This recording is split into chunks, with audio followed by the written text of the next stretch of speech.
కష్టకాలంలో పార్టీ జెండాను మోసాం కాబట్టి మాకు ప్రయారిటీ ఇచ్చి మా సమక్షంలో వాళ్ళు జాయిన్ చేసుకుంటే మాకు ఎలాంటి అభ్యంతరం లేదనేది మీ వాదన. మా వాదన అది. ఇంకోటి, వాళ్ళు ఈ రోజు ఆ పార్టీ వదిలి మన పార్టీలోకి వస్తున్నారు అని అంటే ఎందుకు వస్తున్నారు? రేపు అధికారంలోకి మన పార్టీ వస్తుందనే ఉద్దేశంతో 100% వస్తుంది. టీడీపీ వస్తుందా? కాన్ఫిడెన్స్ అంతే. వై నాట్ 175 అన్నది జగన్మోహన్ రెడ్డి గారి స్లోగన్. వాళ్ళంత బలంగా ఆలోచిస్తా ఉంటే మీరు మా పార్టీ అధికారంలోకి వస్తుంది ఎట్టంటారు సార్ వేణుగోపాల్ గారు? ప్రజల్లో ఉన్న ఆదరణ, ప్రజల్లో ఉన్న వ్యతిరేకత. మీ పార్టీకి పైన ఆదరణ, వాళ్ళ పార్టీ పైన వ్యతిరేకత రెండు ఏకకాలంలో జరుగుతా ఉన్నాయి. ఏకకాలంలో జరుగుతుంది. ఓకే. జనసేన పార్టీ సపోర్ట్ మీకు ఎంతవరకు లాభించే అవకాశం ఉంది? జన సైనికులు కూడా మాకు ప్లస్. జన సైనికులు కూడా ప్లస్. అతను జనసేన పార్టీ అధ్యక్షుడు పవన్ కళ్యాణ్ గారు కూడా real hero. Okay. Real hero.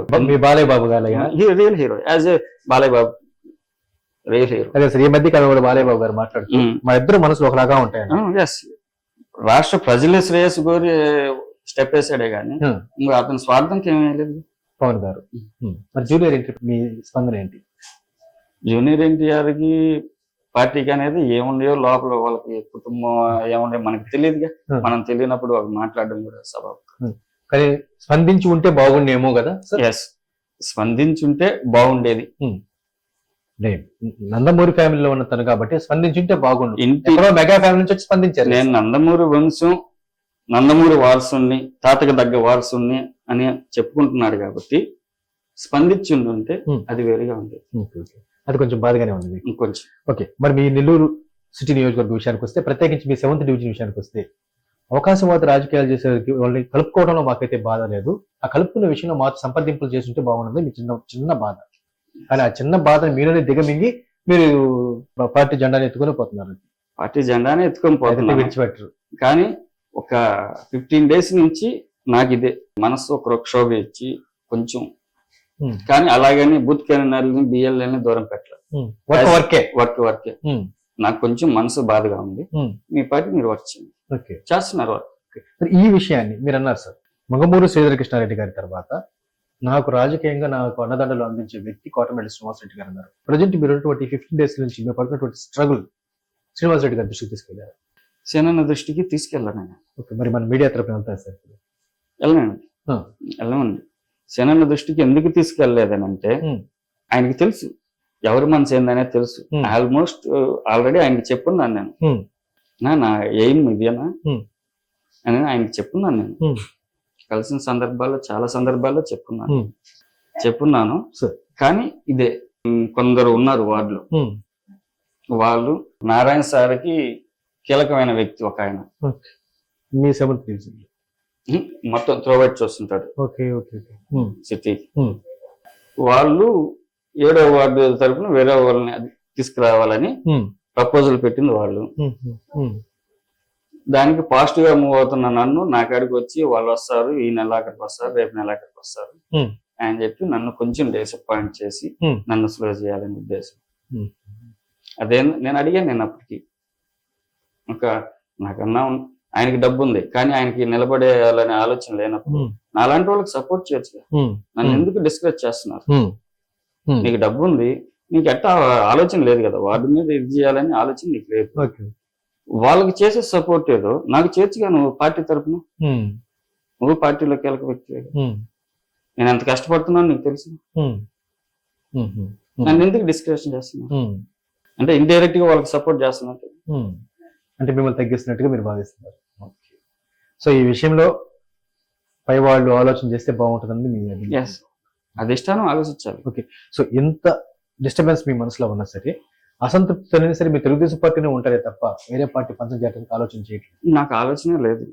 ఉండే పని ఈ పార్టీకి ఎప్పుడో విధంగా తెలుగుదేశం పార్టీ జీర్ణించుకుంటుంది, ఎప్పుడో చేరాల్సింది నేను. ఓకే సార్, మీ సిటీ నియోజకవర్గ విషయానికి వద్దాం.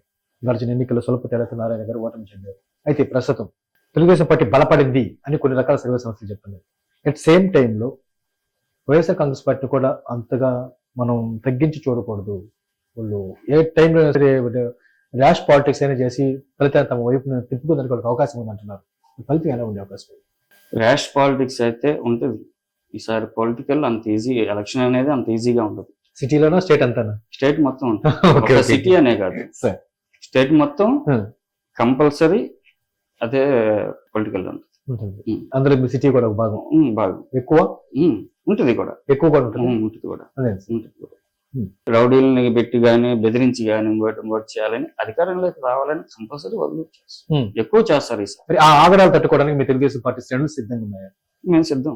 అన్ని తెగించిన తర్వాతే రెడీ అయ్యాము. అన్ని తెగించేసి రెడీ అయ్యి వచ్చాం. ఒకటే బాధ నాకు, ప్రజెంట్ అయితే అప్పుల పాలయ్యాను. ఇది అమ్మితే ఇది అవుతుంది. నాకంటూ ఉండేది పెద్ద ఆమె, బాగున్నారు, రీసెంట్ గా మ్యారేజ్ చేసుకున్నాం వైఫ్. వీళ్ళ ముగ్గురు బాధ్యత ఏందని ఆలోచిస్తుంది. ఇది అమ్మేస్తే అప్పులకి వెళ్ళిపోద్ది. సో మొత్తానికి పార్టీ పెద్దల నుంచి ఒక భరోసా వస్తే బాగుండు అని ఆలోచన చేస్తాం. అంకిత భావంతో పనిచేయడానికి అయితే ఎప్పుడు సిద్ధమే, పక్క పార్టీలోకి వెళ్ళడానికి ఎప్పుడు వ్యతిరేకం. సో నాకు మొత్తానికి భరోసా కల్పించే ఒక వ్యక్తిగా నాకు ఉంటే పార్టీ తరపున నేను సంతోషంగా ఉంటానని చెప్పాను. Thank you very much sir. సమీప సమయంలో మీరు కోరుకున్న విధంగా మీ ఆర్థిక విషయాలకు సంబంధించి కావచ్చు, పార్టీ పరంగా మీరు పడుతున్నటువంటి స్ట్రగుల్ విషయాల్లో కావచ్చు, మీకు తప్పకుండా మీ పార్టీ పెద్దలు దృష్టి నిలిపి. పార్టీ పరంగా స్ట్రగుల్ అనేది మొన్న కూడా ఎదుర్కొన్నాను నేను. రీసెంట్ గా ఫస్ట్ మీరు అన్నారు కదా సామధాన దండోపాయం, సామధానం అయిపోయింది, దండోపాయం కూడా అయిపోయింది. జరిగింది సార్, జరిగింది. షాప్ మీద హెల్త్ ఆఫీసర్ని పంపించారు, హెల్త్ ఆఫీసర్ని ఫుడ్ ఇన్స్పెక్టర్ పంపించారు. సిల్లీ రీజన్, ట్రైడ్ లైసెన్స్ లేదు.